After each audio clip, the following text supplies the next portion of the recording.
After calibration, we can go into the device again. Currently it's in standby. You can see that by the little icon here. I can set it into running position by pressing this button. And you can see ionization efficiency is now 100%. The clean bonding level was at 81%, so there is no longer a clean bar warning. When I go into the action log, we can see there was a clean bar warning up till 10:36. At approximately 11 we calibrated the bar, and now the calibration has been done. The efficiency is back up to 100%.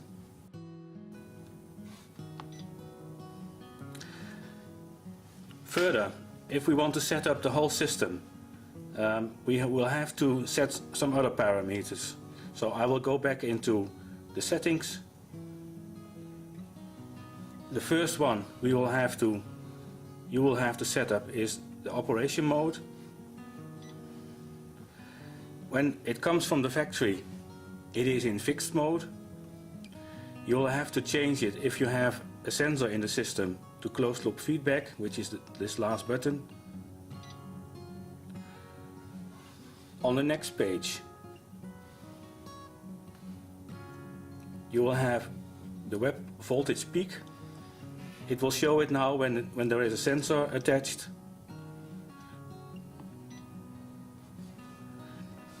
At page 3, we'll have to let the bar know from which sensor it will have to take its data. So here you will get a list of all the connected devices. So if this is set to none, there is no connected device.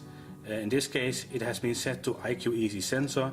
That means the sensor is giving the static bar data for the closed loop feedback.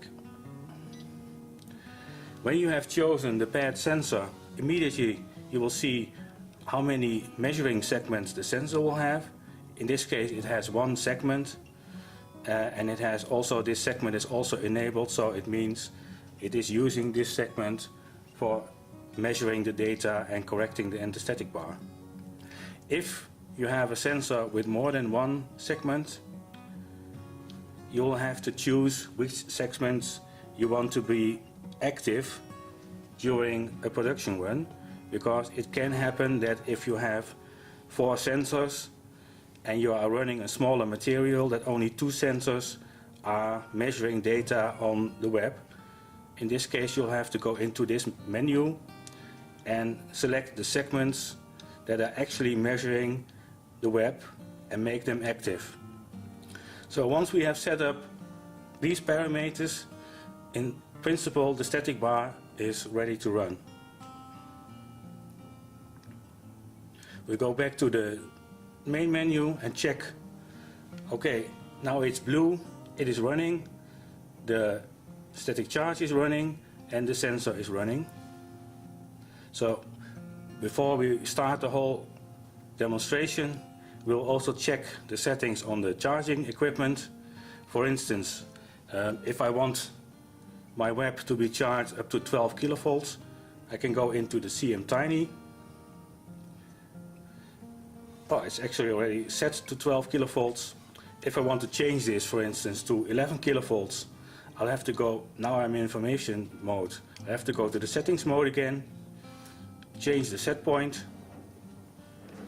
In this case it is 12 kilovolts. When I want it to 11 kilovolts, I can use this slider here to go up and down. Now I'm at 10.6 kilovolts. When I want exactly 11 kilovolts, I can use the little yellow arrows to get it on exactly 11 kilovolts, acknowledge, and now I have set my set point to 11 kilovolts. So this is in principle all I have to do on the charging. So I can go back to my main screen. It's all running. So now we can start the demonstration on the moving web.